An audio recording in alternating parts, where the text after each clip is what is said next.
नमस्कार दोस्तों, स्वागत है आपका हमारे YouTube चैनल बुद्ध सूत्र में। आज हम आपको सुनाने जा रहे हैं बुद्ध जी की एक दिल को छू लेने वाली कहानी, जो हमें सिखाती है कि छोटी चीजों में खुशियां ढूंढना, आभारी रखना जीवन में कितनी शक्ति लाता है। तो चलिए कहानी शुरू करते हैं। बहुत समय पहले की बात है। एक छोटे से गाँव में एक बूढ़ा किसान रहता था। उसके पास ज्यादा कुछ नहीं था, बस एक छोटा सा खेत, एक भैंस और अपने परिवार के लिए थोड़ी बहुत अनाज। लेकिन उसके मन में संतोष और खुश रहने की अद्भुत क्षमता थी। गांव में अक्सर लोग अपनी संपत्ति और धन की तुलना में दुखी रहते थे। हर कोई कुछ न कुछ खोने या पाने की चिंता में लगा रहता था, लेकिन बूढ़ा किसान हर सुबह उठकर अपने खेत और भैंस के लिए आभार व्यक्त करता। वह कहता, कम है लेकिन मेरे पास है, इसके लिए धन्यवाद करता हूँ, यही मेरे जीवन की सबसे बड़ी दौलत है। एक साल गांव में बहुत बड़ा सूखा आया। अन्य किसान अपने खेतों की फसलों को खोकर दुखी थे।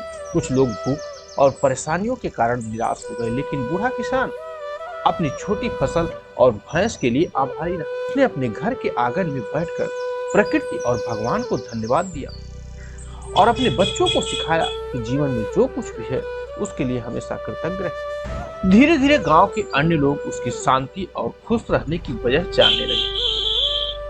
वे उसके पास आते और पूछते कि आप इतनी विपत्ति में भी हमेशा खुश कैसे रहते हैं। बूढ़ा किसान मुस्कुराता है और कहता है, मैं हर दिन जो मेरे पास है उसके लिए आभारी हूँ। कभी कभी छोटी चीजें ही हमारी खुशियां बन जाती हैं। अगर हम दूसरे के पास की चीजों को देखें और अपनी चीजों के लिए धन्यवाद न करें तो जीवन में कभी संतोष नहीं मिलेगा। कुछ दिनों बाद बुद्ध जी गांव में आए।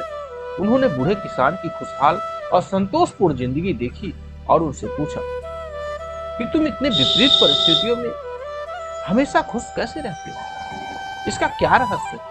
किसान ने विनम्रता से उत्तर दिया, भगवान, मैं अपने पास जो भी है उसके लिए आभारी हूँ। मेरे पास ज्यादा नहीं है, लेकिन जो है वही मेरे लिए पर्याप्त है।